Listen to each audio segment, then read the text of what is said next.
Another interesting story. Real estate has so many stories to it,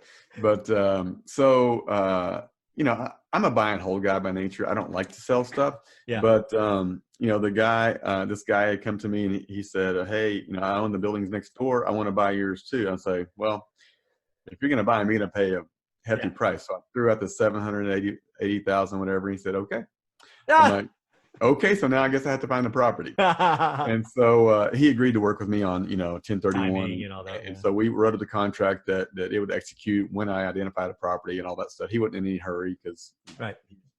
and so I started putting feelers out, and I was in a Facebook group in Arkansas. Yeah. And within a couple of days, someone, you know, popped a post on there that said, "Anyone interested in a 55 unit?" So I immediately messaged the guy, and within the next 48 hours, I was down there looking at it. It's about 3.5 hours away. Okay. And I'm from there, so I knew the location of the property. Great location, right across the street from a junior high, highly rated junior high. Next door to that is another highly rated elementary school. Awesome. So it was in a good location.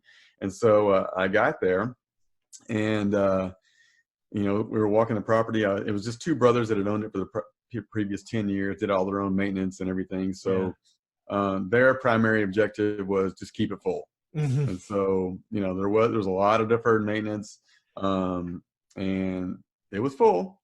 Yeah. Not necessarily the tenants that I would have preferred to have in there, Yeah. but it was full, and under market rents considerably. So you know, when we got there, I was building rapport with the seller, and it was he and his brother-in-law that were selling it, but only one of them was there, and we had some common things that we identified with. And I spent a couple of hours with the guy, and really nice guy. And so we get down towards the end of the tour, and I had asked him. I said, "Hey, so I want to make you an offer on the property," and I said, "I really like it. Think we can Yep. do some really good stuff with it." And so he's like, "Well, I'll tell you right now." I've got two offers already. One's full price. The other one is 25 less than full price, all cash. And he said the full price offer, they want me to hold some paper on it. And he goes, "I don't have any interest in doing that." And he goes, "The second one is full price, or is 25 less than full price, all cash." He's like, "But here's the thing." He's like, "I don't like what she's going to do with the property. Mm. She is planning on using a management company that I know has a reputation of not a good reputation." Right. And he had asked me what my plan was for the property, and I told him, "I'm going to put a lot of money into it. I'm Yeah. going to take care of take care of the baby and nurture the baby that you've helped to raise to this point, and I'm going to do a lot of good things to the property and really improve the asset." Excuse me. And so I said, "So just talk to your brother and give me 48 hours to get you an offer." And so I went back to my banker, a community bank, again, that I've been dealing business with, and told him what I wanted to do. And he gave me a pre-approval letter for the most part. Yeah. And I sent that to the seller along with my offer, which is full price. And he's like, "Look, Mike, I'm rooting for you. I want to sell the property to you. My brother wants to take the all cash offer. She's Yeah. up to her all cash to full price. You have a 1031, Yeah. you still have to close and all this stuff." And it's like, I know, I realized that. I said, "Let me talk to your brother. I want the property. I can close. Here's, a letter from the bank. I can't tell you with any more certainty that I can do this, but except I can do this." And so, like I said, we had built a really good rapport, and he's like, "Just let me talk to my brother and I'll get back to you." So 2 days later, I was doing a lot of praying, a lot of sweating, a lot of thumb twiddling, just dying to know what was going on. So he calls me up, and my heart's beating a million miles an hour. And he's like, "Mike," he's, I was rooting for you the whole time." He goes, "My brother, he wanted this other cash offer." He goes, "But we're going to go with you."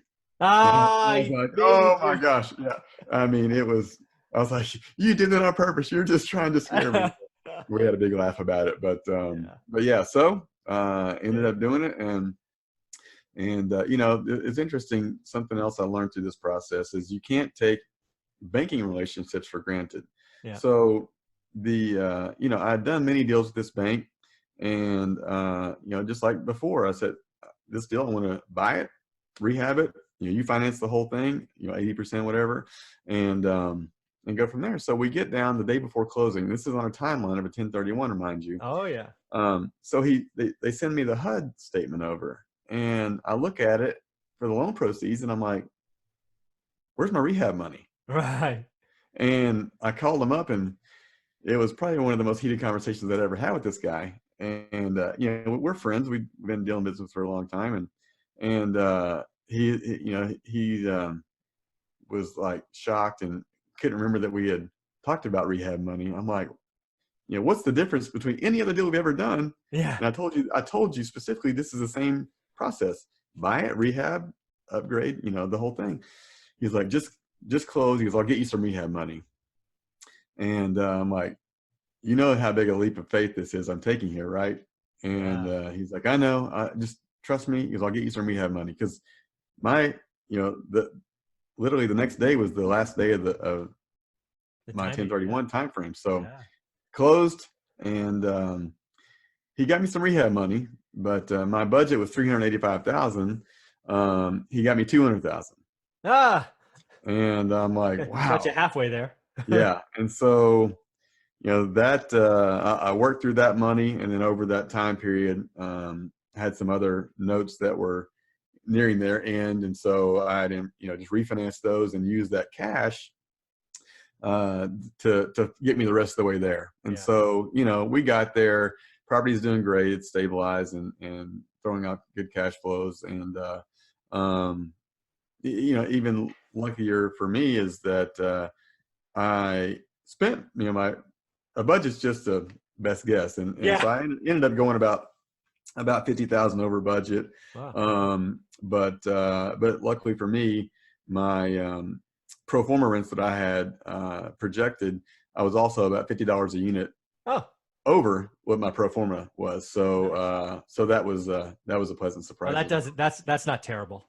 Yeah. So that definitely helped me through that learning process, because like I said, you know, it was all just a learning process. I Yeah. mean, the biggest thing I'd ever done before was a 16 unit, Right. and That's awesome. so yeah, learned a Well, lot of lessons.